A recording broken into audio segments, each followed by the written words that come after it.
Will the protagonist get out of the predicament? Where will the relationship between her and her suspected mate go? Can they solve the mystery of the mysterious world? Dive into a world of werewolves and witches. Subscribe now. Chapter 6: Find Answers. My tent was burned down. Whatever happened in the dark realm in my sleep has affected the things around me in the physical world. I fixed my gaze on Reed. He had a distressed look on his face. He was yet to speak, to explain what just happened, but he was here holding him just like the last time. It was Reed that was somehow pulled me out of that dark realm. I do not feel drained like the last time, but I am affected. You are on fire, mistress. Thea cried. There was an agonizing fear in her eyes, a fear I had never seen before. On fire. I muttered. I turned my gaze towards Reed, seeking confirmation, but he was silent. My eyes then moved to his hands and I gasped. His skin was burnt and blistered, with patches of charred flesh. It was as if he had reached into the flames to save me. Reed, I whispered, my voice filled with concern. What did you do? How did you save me? Reed's eyes met mine, a mix of pain and determination shining through. He hesitated for a moment, his voice strained when he finally spoke. I couldn't just stand there and watch you burn. I had to act. I reached out, gently touching his injured hand. Reed winced, but he didn't pull away. Reed, you're hurt, I said, my voice laced with guilt. I didn't ask you to risk yourself for me. There was a fire around me, but I was unhurt. Just my clothes were affected. What was the meaning of this? A faint smile tugged at the corners of Reed's lips. You may not have asked, but you're important to me, he said softly. I couldn't bear to lose you, and it doesn't matter. I will heal soon. Thank you, I smiled weakly. Reed had saved me twice. How was he able to do that? Was it because of the bond with us? Thea, who had been watching the exchange with wide eyes, now spoke up, her voice trembling. Mistress, there's something else you need to know. When Reed reached out to you and held your hand, there was a surge of energy. It was like a shockwave, and it destroyed everything around us. I surveyed the charred remains of my tent, the blackened earth, and the smoldering ashes. The impact of what had transpired began to sink in. This dark world was strongly affecting me. We need to find answers, I said, determination seeping into my voice. There must be a way to understand all this. Just a vision from the plagued wolf would not cause this much damage. The witch responsible is stronger than I expected. I rose from the ground and Reed rose with me. He was still holding me by my hand. I am fine, thank you. You need to wash your wounds. Thea, please help him, I added and released myself from his hold, and in no second I fall back to the ground and passed out. The sun beamed down my face and the heat was just enough for me to wake up from my slumber, and I realized that I did last night. My body was sore as I tried to sit up from the grass I was laid on. There was a blanket over me. It was then I finally realized the devastating effects my vision caused last night. There was no tent. Our property was ruined by the flames I released. I spot Thea trying to salvage anything still useful, but our efforts so far was proving to be fruitless. She had not noticed that I was awake. It hurt to watch her like this. She appeared to be in despair, and it weighed down on me. There would be no sleep for me now. I had to find answers unless I might hurt somebody else. Reed's hands got burned last night because of me. He literally jumped into the fire because of me. I have not given him a reason to. Was the bond between us truly from the moon goddess? Why would she not answer me or give me a sign when I ask? Why was she silent? How do you feel? Reed's voice startling me. Thea, now noticing that I was awake, she rushed over to my side. Mistress, you are awake, she gushed. I smiled weakly at her. Reed passed me a big blackback. I tilted my head in confusion. There are clothes and shoes in there for you and Thea. The ones you had were destroyed by the fire, he explained. Nodded, grateful for his thoughtfulness. Despite the chaos that had unfolded, He still managed to think ahead and provide for our immediate needs this early in the morning. I reached out and took the backpack from him, feeling a mix of emotions: gratitude, guilt, and confusion. "Thank you, Reed," I said softly, looking into his eyes, and then his hands. For a second they were healed up, but there appeared red, and I turned my gaze back to his eyes.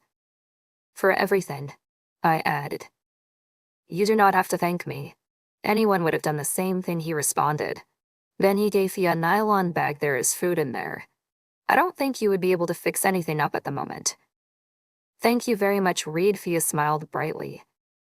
"Not a problem," he answered, and walked away while I stared at his retreating figure.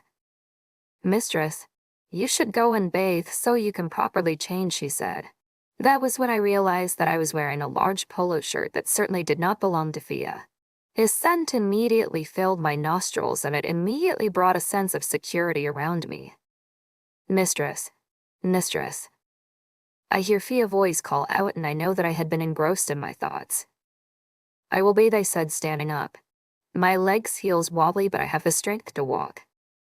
"Okay, mistress," she replied, and I took the backpack from her and made my way towards a nearby stream. As I walked, I couldn't help but reflect on the events of the previous night. The power that surged through me, the destruction it caused, and Reed's unwavering dedication to protect me. It was all overwhelming. I found a secluded spot by the stream, surrounded by tall trees that provided some much-needed shade. The water glistened under the sunlight, enticing me to forget my worries for a moment and immerse myself in its cool embrace. Carefully, I set the backpack down and began to undress, feeling the weight of the night's events slowly slip away with each piece of clothing I removed. As I stepped into the water, relief washed over me, both physically and mentally. The coolness soothed my burnt skin and eased the soreness in my muscles. While I bathed, my mind continued to wander, searching for answers to the questions that plagued me. What was the source of this dark realm that invaded my dreams? Why was I the one affected by it? And why did Reed have the power to save me? I needed answers, and I needed them fast. I got dressed in a black jean trouser and blue blouse. It was my first time to be in trousers and this kind of clothes. I chose the black sneakers Reed had gotten as well, leaving the blue one for Fia. I made my way back to the campsite. Fia had already prepared a plate of food for me in the spot where I had slept. "Thank you," I greeted as I sat back on the grass. "I have never seen you on trousers before, mistress. They suit you perfectly well," Fia gushed, and I chuckled.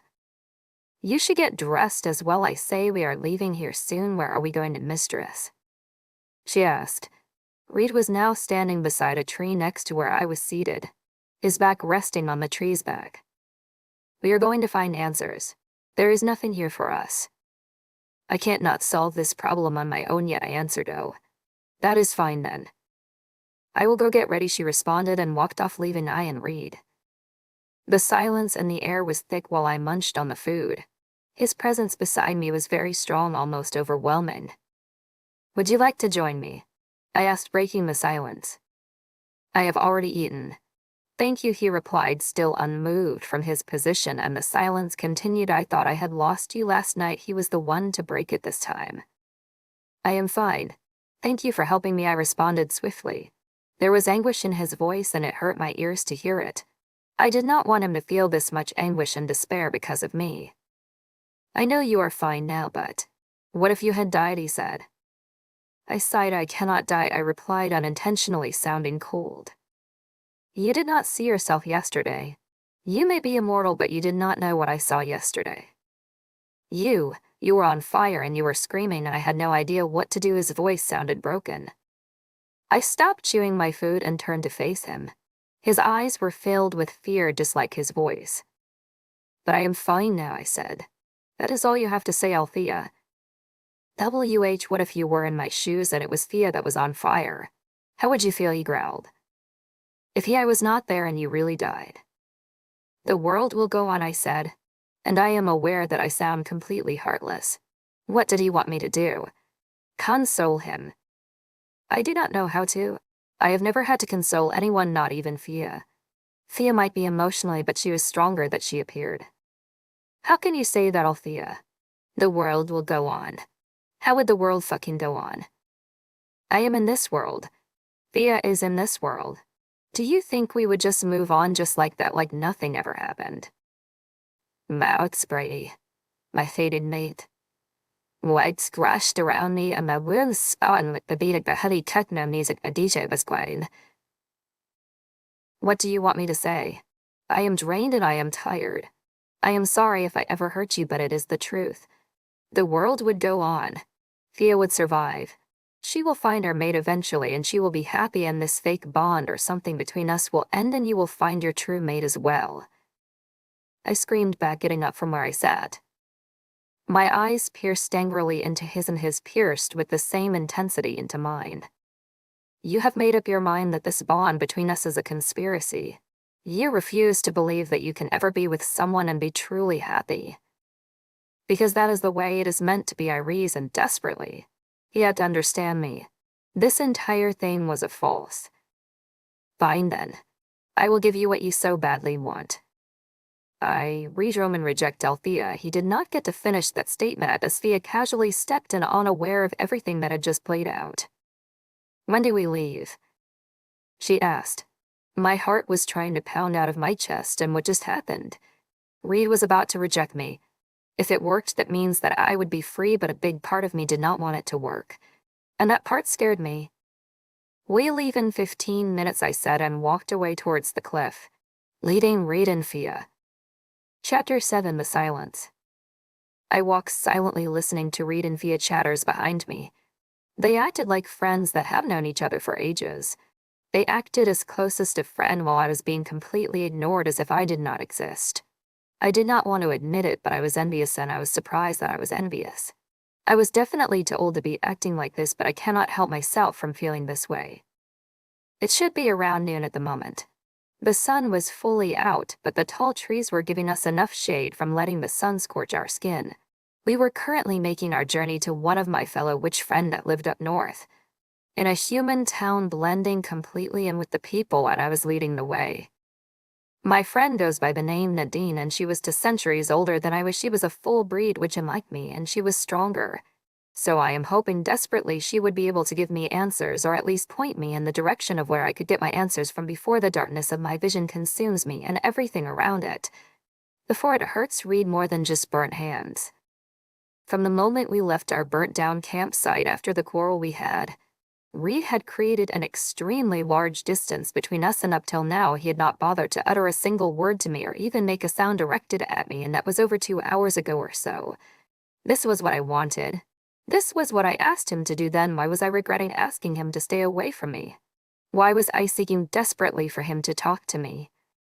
Why did my heart ache listening to the friendly conversation between Thea and Reed? Why was I feeling all this? It was the bond. I blamed the cursed bond between us. This was all because of the stupid bond. It was messing with me and everything around me. I stopped abruptly, causing them to both stop, and the laughter they were sharing died down immediately. I exhaled deeply before turning to face them. I think it is best we run in our wolf forms. The town is still quite far.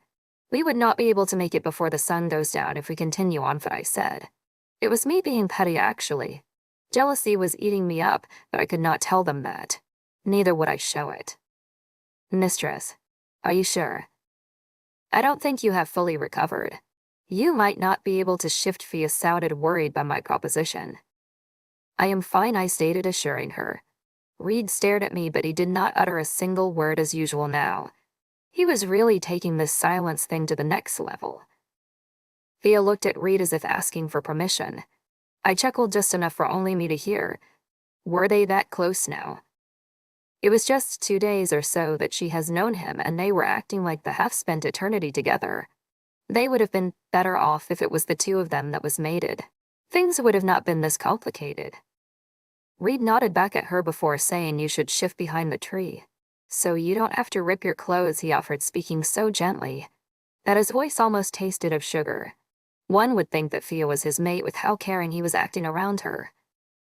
Thea nodded in response and stepped away from us to shift. Reed still did not utter a word to me. He just turned his back against me and proceeded to removing his clothes. I was stunned, but I do not let it affect me, or so I tell myself too. I turn away to move behind a tree and start removing my clothes also. I try shifting, but when the first bone cracks, I hurl out in pain like a wounded wolf. Beads of sweat had already formed on my face. Thea was right. I was not strong enough yet to shift like a proper wolf. Thea had already transformed to her brown wolf when she rushed over to my side. My scream must have been very loud.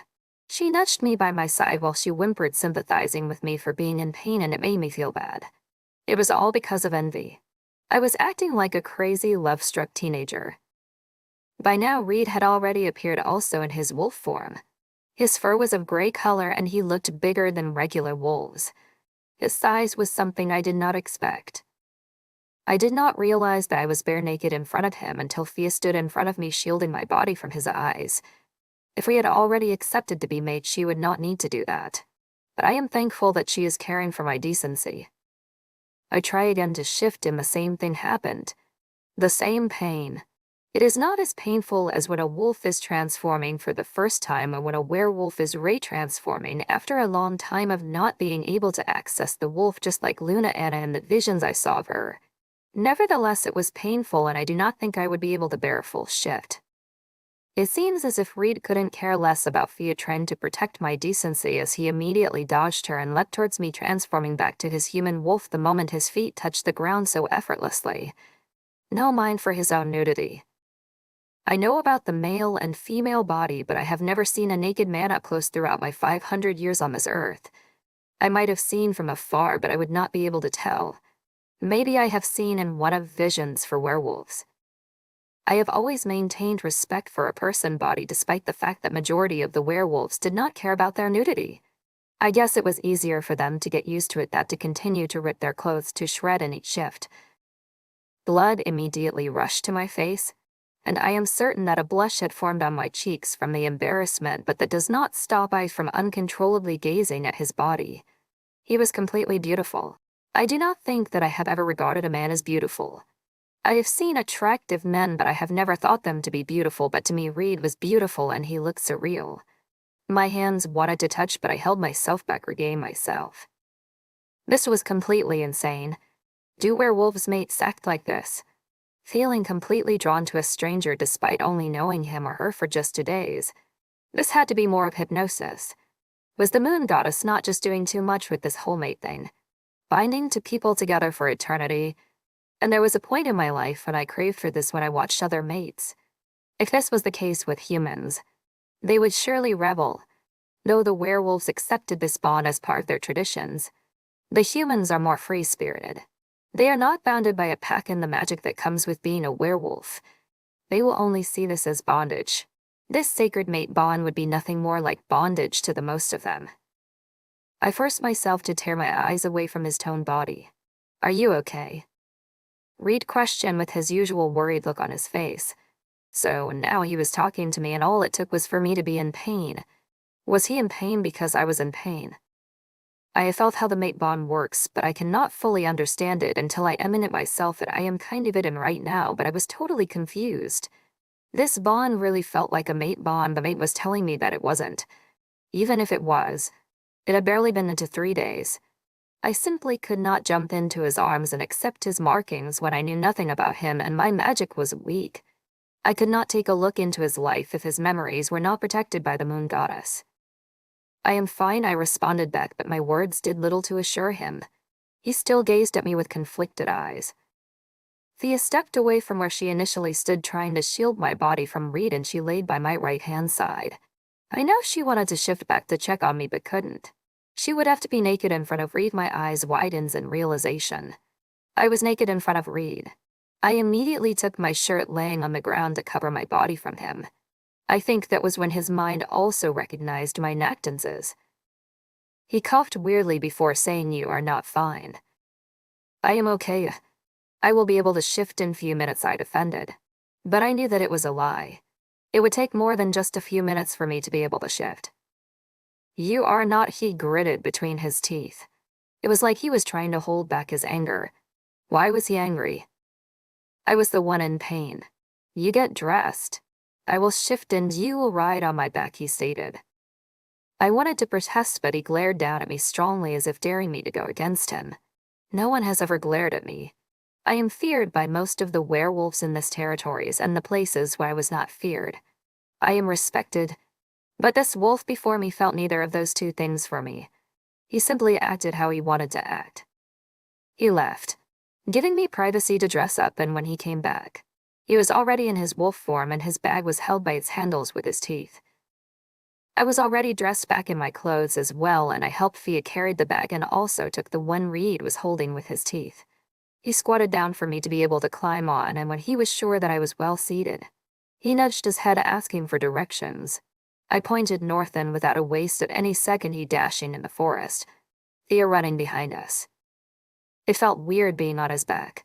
I have never been on a werewolf's back before, at least not consciously. I know he carried me like this when I fainted that night. It was quite similar to me running myself, only that my legs were on the ground and they were not the one moving, and there wasn't the warmth I felt from resting my body against his fur. It was nice to ride on his back. Chapter 8, Nadine. We finally got to the town after the long run. The sun was already down, but it was not late in the night. They got dressed while I waited, and then we ventured into the town. Thea and Reed had gotten back to their happy chatters while we walked down the streets and several passers-by. Thankfully, we were able to blend in thanks to our clothes. If I had been wearing my usual dresses, it would have earned me several stares from this people. There was excitement in FIA's voice as she spoke to Reed about the town. She was fascinated by the things she was seeing, and it made me realize that Fia had not really stayed in a human town. I had cared for her since she was a child, yet I had deprived her of a lot of things. She deserves to have a mate. Not me. She deserves to live in her own world, not shackled in mine, that might be never changing. If Reed had not appeared, there would have been nothing different in our lives. Yes, the plagued wolf would have been there, but Fia and I would have had to deal with it on our own. I walked up the front porch of Nadine's house with Reed and Fia tailing behind me. Much has not changed since I last been to here, and that was over 30 years ago. 30 years of Nadine using magic to make the humans not realize that she was not aging. I do not understand her obsession with these humans, but her entire existence seems to be tied to these people, or maybe one person in particular. I would not know. Nadine had always been secretive. I knocked on her front door and waited for her to open up. It takes less than a minute before the door finally opens, revealing her. She still looked the same. Her brown skin was as beautiful as ever. It still looked like it had been kissed by the gods themselves. Her face was as lovely and flawless as ever, and her massive curls to her face as the wind blew past us. She was completely breathtaking. She had a frown on her face, but I know that she was not displeased to see me. She still had her innocent look, but I know behind her innocent face were battles she had won and lost. I did not think I would see you again in this century, Nadine blurted out with a blank look imprinted on her face. We might be friends, but we had a lot of differences. The major one was me serving the moon goddess. She had always felt like I was betraying their clan. Same clan that did not accept me because of my wolf side. They don't accept, yet they don't want me to live without them. We are not enemies, Nadine, I stated dryly. I had no strength in indulging Nadine's and her games of feelings. Her forehead creased and she gave a smug look next for a second or so before replacing it back with the frown. The child has grown, she said as she glanced at Fia. Eyeing her while Fia stared back at her in confusion. Fia does not remember her because they both had not directly met. Nadine had once tried to convince me to live with her in her human town 15 years ago. She came late in the night and Fia was asleep at that time. It looks like you have raised her well. Is that? It is not her mate. There is no bond between them, but I feel something between you and that male, she added. Her gaze fixed on Reed. I sighed before saying with all seriousness, I need your help. Nadine welcomed us into her house immediately. She knows that I mean business now, but she had a confused gaze which moved between Reed and I simultaneously. Reed was staring back at her with equal intensity. I could feel that he was interested in whatever Nadine had to say about the bond between us. I settled in her couch and Fia sat beside me, but Reed had decided to stand. I don't think Nadine had much visitors. Her house was just like a human old woman house that lived with several cats. "Can we talk in private?" I said, looking at Nadine that was staring intensely at Reed. "No." Reed almost yelled, "I want to know what she has to say. This does not concern you, Reed." I hissed in annoyance. "It concerns me. You are my mate." He hissed back. "You have a mate? How is this possible? Is this the bond I feel between both of you?" "A lot has really happened. When did this happen?" Nadine rambled. "This bond between us is not a mate bond," I gritted between my teeth as I glared at him. "Can you magic help us?" I faced Nadine. The tension in the room was at its peak now. "You want to confirm the bond?" She asks, "Can you not do that yourself?" "I have tried and I am weak right now. This is more than this strange bond between this wolf and I." "What happened to your magic?" she questioned. She looked worried. It reminded the old times when I would venture out for days on a mission sent by the moon goddess. I miss her. There was a plagued wolf. "What in the hell? That magic is forbidden. It is too dark." She cuts me off. "The plagued wolf is the least of my problems. I had a vision when I tried to find out who was behind it." "You went to the another realm," she blurted out in a quiver. She knew what I was trying to say. She walked closer to me and I stood up from the couch. We were facing each other eye to eye. She took my hands into hers and she recited an incantation I was not familiar with. She had not taught me this before. And then it happened. Everything turned black for a second till I see myself in the dark realm. "What just happened?" "I am here," I hear Nadine's voice. And she appears beside me. "Do you know this place?" I ask. This place still gives me the same dreaded feeling, like it was instilling fear within me. "I do. This is worse than I thought. I was hoping you would be wrong," she responded. I was about to ask if she had a way to stop this, then the ghastly creature appeared. "Nadine, watch out," I yelled. Everywhere goes blank again and we pulled back into the real world. Reed is holding my arm. "I thought we would not get out." Nadine was gasping. "What do you mean?" I ask. "I tried to pull us out, but I couldn't." "How did we get out?" she responded. I turned to Reed. His hands was still on my arm. "Reed," I breathed. He pulled me out again. Thankfully, this time I was not fire. Nadine was completely confused and was pacing around her living room while I sat impatiently waiting for her to explain what happened and what she knows. She was able to pull us into that world. What was that world? How did she know about the dark world? There was several questions running through my mind, but I know that she had to process everything. Reed was sitting across from us. His head was down, but I sensed fear from him. He was worried about me, and I have been nothing but estranged with him, and it made me feel bad. He was better off without me. Thea was silent as well, watching everything unfold. "Nadine, please speak," I pleaded desperately. There had to be answers to this madness. What was that world? She stopped abruptly and released a lengthened breath. "It is the world for punished witches," she answered. Punished witches? I was completely confused. How did I not know about a place like that? "Althea, there is repercussions for witches that go out of line when you are welcomed into the order." "Narrate, Spidey, my fated mate. White splashed around me and the worst spawn with the heavy techno music the DJ was playing." I asked. Reed lifted up his head and his gaze was now on Nadine. "The strongest full-born witches are born into the order, and some half-born are selected into the order if deemed worthy. My father was in the order. He was born into it," she explained. "How does this all link to that world? They have to be more to this than just a world of punishment. How does it lead to me? I was not in this order of anything of that sort." She moved to the other side of the room and sat on a chair before responding. "Althea, there is a reason why not all witches are in the order. Some of us are not strong enough to conjure some certain magic, and those in the order are there to control their magic for better use, but sometimes things doesn't work out, so the world of the punished witches was created by 100 witches of the order. How does this all lead to me? That is what I do not understand. You are not part of the order. You are strong enough to be part of the order, but you work for the moon goddess, so you were not chosen. But this is bigger than that. That world is different now." "How different?" I ask. I do not want to think much about this reasons why I was not chosen. If these order could create something like this, then I was better off in that circle. It was not the first time I would be rejected for something. If they could not accept me into their coven even when Nadine pleaded that, I had no business with their order world. My father is in that world. But it was not that dark.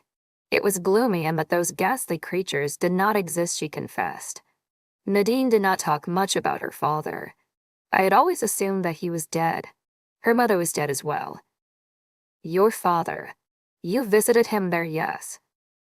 I am part of the Order Althea, but I have not visited him for a year now. Oh. My eyes widened. A lot had really happened since we last saw. If she was part of these order, why did she choose to stay with this humans and not with her coven in the order? Althea, we can discuss about my father later, but that world had been manipulated, but I did not think that it was possible. No, it should be that strong. This, you lose your powers in there. Yes, I did. And one time I burnt down the things around me, I answered with a whisper. Reed stared at me as the words left my mouth.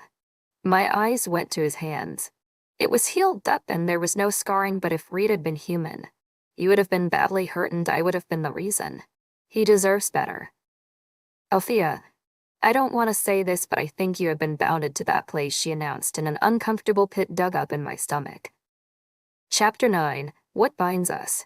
What do you mean by she is bounded to that place? Reed was the one to ask while I raked my head for the several possibilities of this whole mess. Who would want to bind me to that place?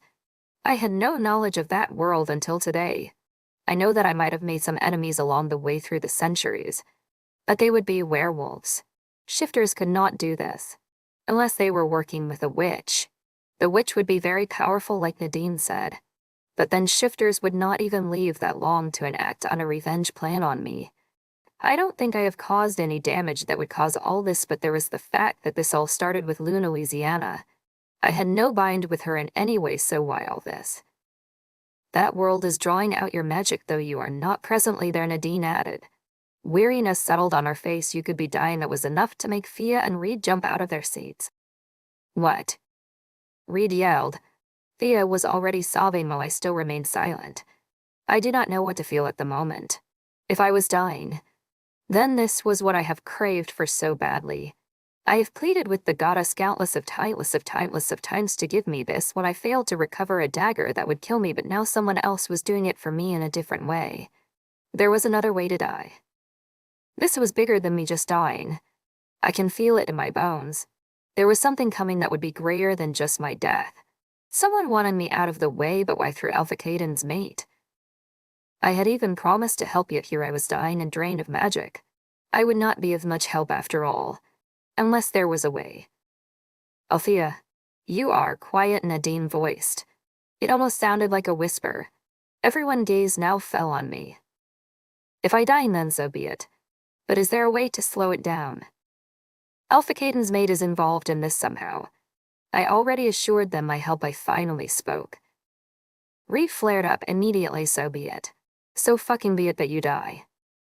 I just met you. You are my mate. I chuckled. I know his outburst was not funny, but I could not help myself. I never imagined in this life a male would be bothered by my death.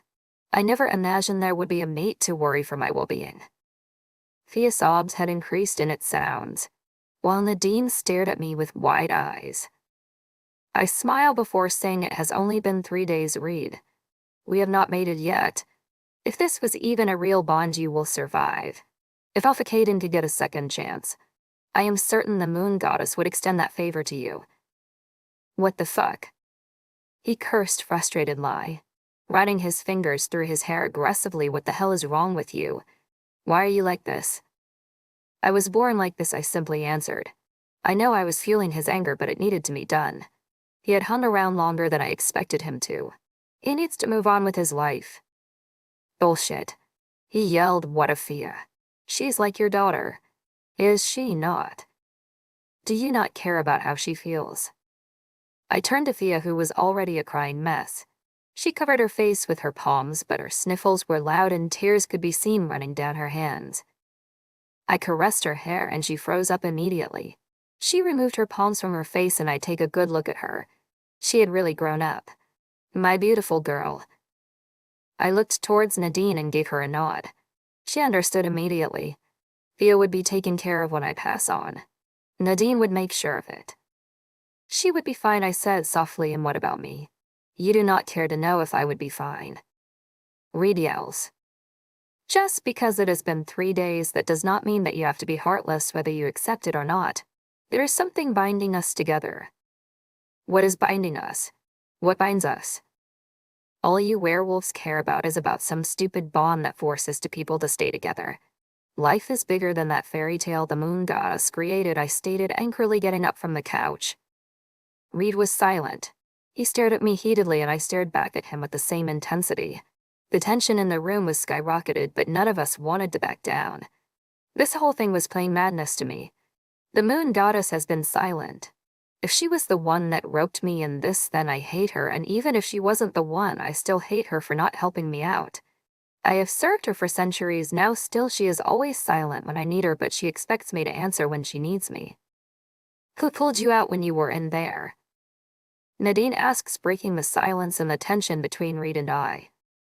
We both turned in her direction. Reed did. It was Thea that answered with a slightly broken voice. The first time was when they discovered that they were mates. He held her and she came out of her trance. The second time, when she was on fire. He held her and she stopped, and just now. He held her and you both snapped out of the trance, and before he held her, my mistress was already lighting up, she explained.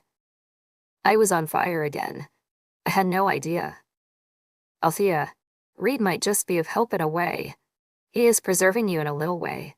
I do not think he can stop the draining, but he can keep it from getting worse before we find another way, Nadine reveals. I glanced at Reed for a second before turning back to Nadine. I need you to check what binds us. We both sat in the Nadine's bathtub filled with cold water. Usually it would have been a lake, but this would have to do.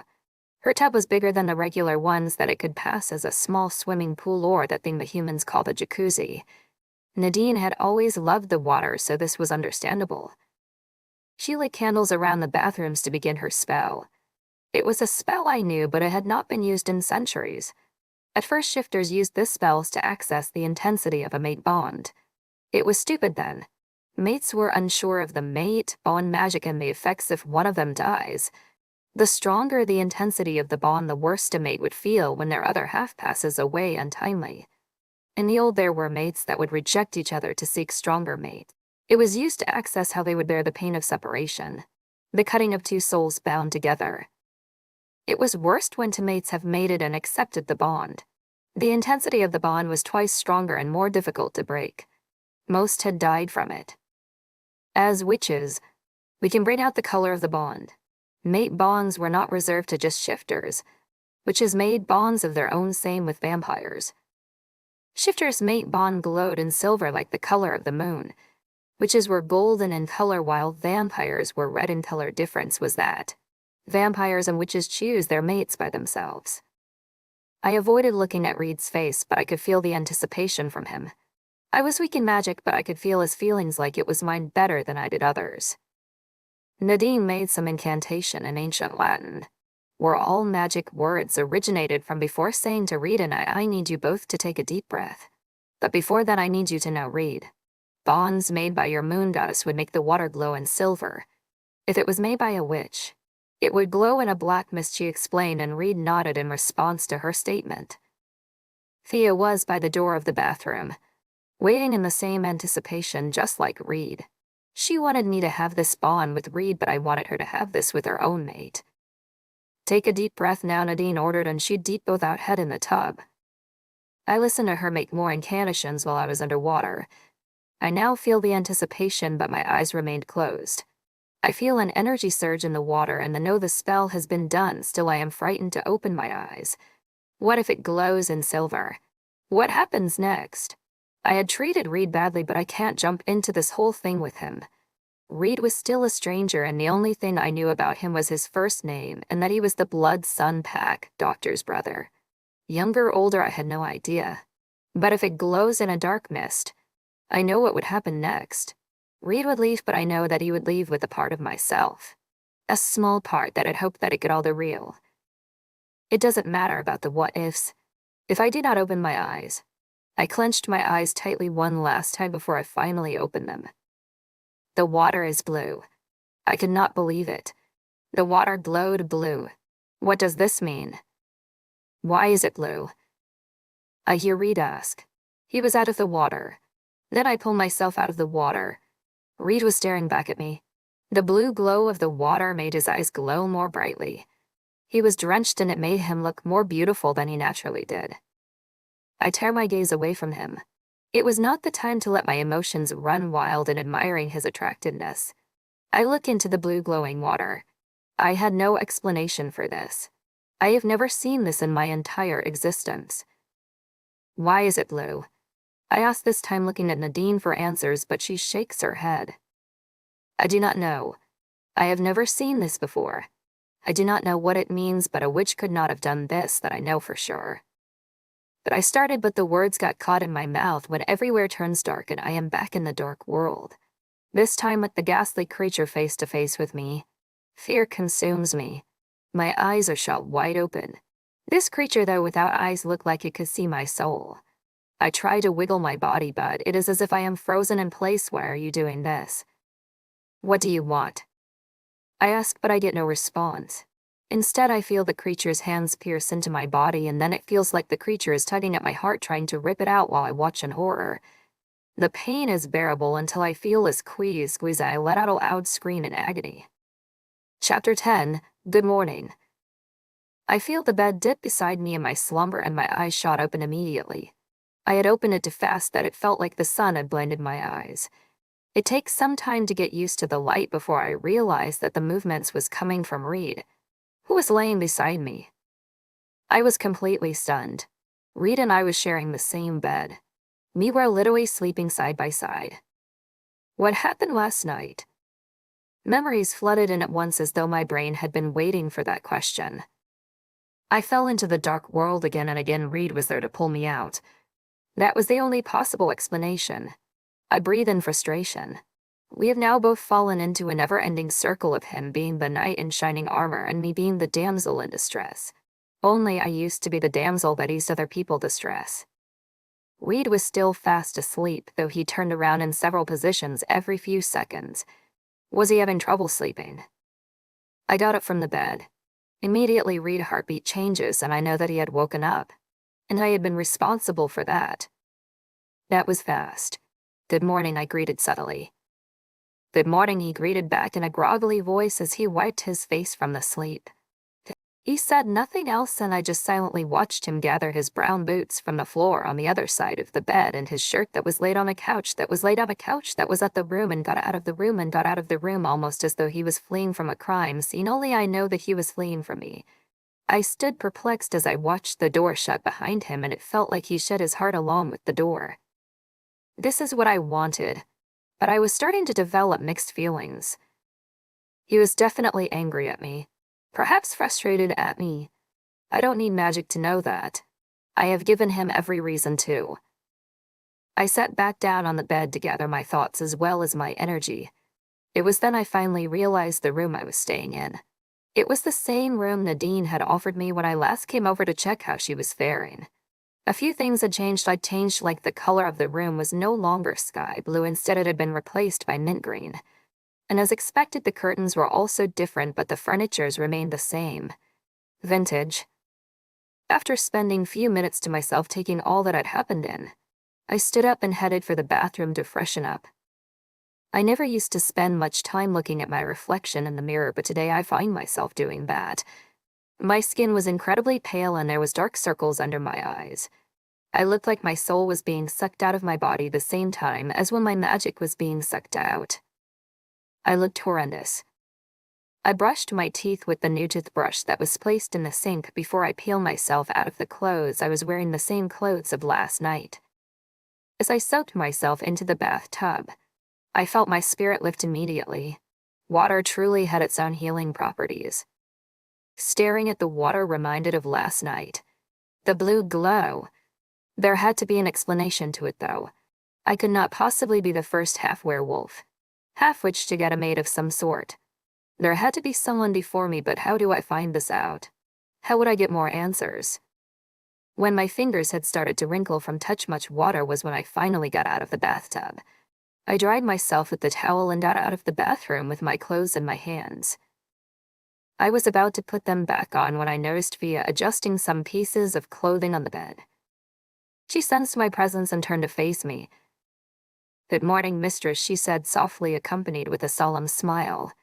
I was dying, but I was not dead yet, but she had an expression on her face that read that today was my last day on this earth. "Good morning, Fia. How did you sleep?" "It was nice. Nadine is a good host, but I worry about you, mistress. It happened again and I am fine, Fia," I cut her off. Fia had always been an emotional person. I know she worries for me, but what she does not know is that I hurt when she hurt. It breaks my heart to see her cry. She was my child. She is a major part of my world. "But mistress, if you die, I am not dying soon. There would be a way," I assured her, "and if there isn't, you will carry on with your life, but just know that I will watch over you wherever the moon goddess chooses me to go to." She sniffled. "Fine, mistress, I will be strong. These clothes are for you. Nadine asked me to give them to you. She wishes for you to join her for breakfast downstairs." "I will be right down," I responded, and she stares at me one last time before she takes her leave. I dress up in the floral knee-length dress and sandals Fia had laid for me. I have never wore a dress like this, just as I had never wore the clothes Reed had given me. I carefully laid those clothes in the cabinet by the side.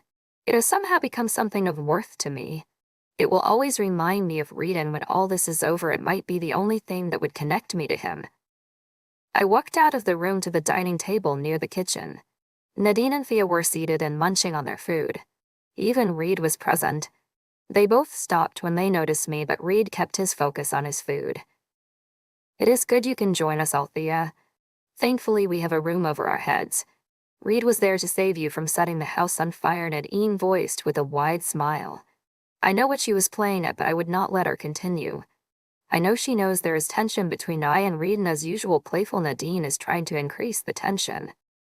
I fake a smile at her as I sat beside Fia. Reed seated across Fia, still concentrated on his meal like I did not exist. It is like with each passing moment, any hope of being civil gets tarnished, and I know who is solely responsible: me. I was about to take my first spoon of the fried eggs when Reed got up abruptly. "Thank you for the meal, Nadine. I will be around with that." He walked out. "He seems like a good guy," Althea, Nadine commented when he was out of sight. I sighed. "He seems good and he does not deserve this." That was what I truly thought. Why did he have to be shackled with me? "Did you find anything about the blue glow?" I had to get things over with, then Reed can finally move on and find his real mate. "No, I did. I asked a few of my friends in the order, but they had no answer about blue glow." "Truth be told, Althea, your kind has never gotten a werewolf mate before, and full-born witches never choose to mate with your kind." "Sorry." "It is fine," I simply responded. I knew not what to say. It feels like there is no way around this whole situation. "Althea, there is a first time for everything. Your moon goddess might have chosen to bless you with a mate. Your kind has lived a lonely existence for too long." She pulled in another bite of her sausages. "My kind is an abomination." The words felt bitter in my tongue. She sighed. "I am not saying you should accept this bond, Althea, but open yourself to the possibility. I watched you crave this for so long. Try to know him. If you are indeed dying, give yourself a chance to feel loved." "Please," Fia pleaded. "But when all this ends, he might suffer." "He looks like he is suffering now," Althea, Nadine pointed out, and mutters, finally finishing her meal, but she stayed back. "I will think about it," I said, and Fia smiled widely before going back to her meal. "What about you, Nadine? You are older than I am. How have you not chosen a mate?" I was curious. She had me know wizard has tickled my fancy, she confessed. "What of a human? You have spent a long time in this town that I would expect you to." It was something I wanted to know. Though Nadine was quite secretive, she at least had to give me answers. If I was indeed dying, then those answers would not cost her a thing. She froze up immediately. So there was someone. There was a human. How was that possible? "How old is he?" Althea, she breathed. "He is 32. I met him when he was 20. He came to visit his parents." I was planning on leaving this place at that time, but I couldn't. I feel drawn to him. He makes my magic balance, and I don't understand how it is possible. I am still trying to figure that out. Turns out that I am a first, as she revealed. Does he know about you? We met a few times, but I usually erase his memory. He has a life to live. We belong in separate worlds. So you are waiting for him to die out, I blurted out, which earned me a gasp from both her and Fia. You tell me to open myself to this, but you have closed yourself to yours. Take your own advice, Nadine, I added. She gave me a straight look for seconds before her shoulders dipped in surrender. Fine. I will, she answered. Good, I continued with my food. Chapter 11, Reed Garnet. I was yet to talk to Reed, or make an attempt to even create a proper conversation with him that did not include me diminishing his hope of us being mates. A week has gone by, and the only words we have spoken to each other was good mornings. Then there was the information of the Alpha King's death 5 days ago, whom had already passed away for up to 3 days before I had even found out, before Reed had taken it upon himself to inform me. Nevertheless, nothing would have changed if I had found out sooner. I could not bring back the dead. I met King Darius once, when he was about 17 years of age. He looked at the current king at that time, King James. I had business with his father, so we never spoke, we only acknowledged each other's presence. But I could never forget the stare he gave me when I was in their presence. There was curiosity, but it was embedded in fear. My kind was well feared that time. We were simply something that could not be explained. The werewolf world must be an array. Since he was murdered and the queen herself was missing, things was getting complicated, and I could not scratch the feeling at the back of my throat that those events were somehow related to my own issues. Reed and I have slept side by side these past few days, with considerable distance between us. One would think we were aiming to fall out of the bed, but I was yet to hear a thud. He created much distance between us than I did, as if I was a plague he was trying to avoid yet cannot escape from. There was still no answers. Nadine had even sought for help from other members of the Order while they investigate the world of the punished witches. But one thing we discovered was that none of the members of the Order had been able to visit that place. The thing controlling it all was trying to keep them out, and secondly, the world could not be destroyed or controlled by the Order anymore. There were more unanswered questions than before, but the only positive thing was that I had not fallen into the dark world since the first night I collapsed in Nadine's living room, and the first night Reed had to sleep by my side. That was the only reason Reed and I was sharing the same space at night. Nadine certainly did not want her house to burn to the ground. I was not recovering my magic, or maybe I was recovering it at a minute's speed. I had no idea. Nadine already said there was a possibility that I might be dying, but was I truly going to die? I had not had a moment to myself to really think about my death. This was something I had craved so badly once upon a time. Now that it might really be here right in front of me, and I could not help but feel indifferent. I often wondered how I am able to fall asleep each night. I would spend long hours motionless thinking about the dark world situation, but knowing that Reed was right next to me made it different. Neither good nor bad. I did not feel uncomfortable around him, rather I felt strange.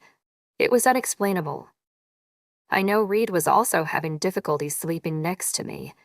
Most times I would listen to his heartbeat after pondering of all my worries, and most of the times it made me fall asleep.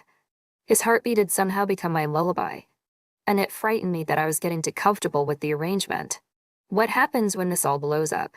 When we finally get answers, and the answers result in him leaving? Would I not miss this? Would I not crave this? He would become something that I have come to need and want but will never have. It would be pitiful and tragic. This was one of those nights. I was motionless, staring at the ceiling, at the yellow dim light bulb, counting the beats of my own heart and that of Reed's as well, while he was beside me facing the wall, but he was awake. I know I am skeptical about this entire mate bond thing, but Reed has helped me a lot. He has saved me countless of times. There was no wrong in knowing some things about him. Maybe if we were not mates, we could be allies or good acquaintances. Tell me about yourself. I bring myself to say. I wait for a few seconds, but there was no response from him. I sighed. I tried tonight. I guess he really doesn't want to respond. I shut my eyes ready to sleep when I hear his voice. It was low, but I heard it. What do you want to know? I opened my eyes back immediately and turned to the side facing his back, and he surprises me by turning to face me. His eyes held mine and I almost felt breathless. I don't know if it is this bond between us, but Reed looked completely breathtaking the moment his eyes engulfed mine. What is your name? It was the best I could come up with while my eyes and brain were being manipulated by his facial features. My name is Reed Donnet. He stared intensely at me as though he was truly trying to look into my soul and unravel the mysteries behind me. I don't know how this goes. What was I meant to ask next? I have never been in this type of situation with a male before. Most males I have come across treated me formally. There was never a need for personal introductions and engagements. My magic did that for me. I was able to see their lives without asking questions.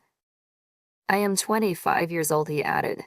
My eyes widened in realization.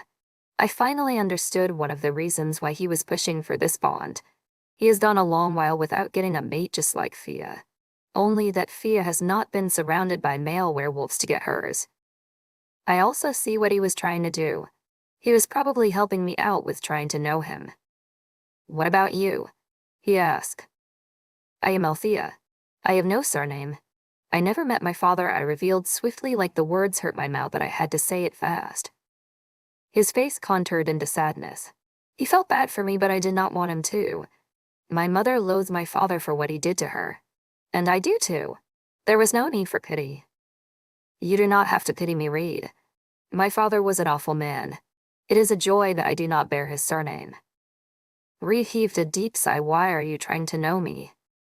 He surprises me with that question that I am almost speechless. I heard the conversation with Nadine on the dining table that day. I was sitting by the front porch. Oh, you don't have to do this if you don't want it, he added. It felt like I was holding my breath while I gaped at him. Then I sat up on the bed, releasing a sigh of my own. You have helped me a lot. It is right for me to know you if I am still unsure about this bond. Knowing me would hurt me, though, he mutters, but I hear him. He sat up as well, but he's staring intensely at the wall in front of us. It made me wonder what was going through his head. This was completely strange to him. A week ago, we had gotten accustomed to quarrel and bantering at each other, to us trying to make a proper conversation. But I could not blame him, though.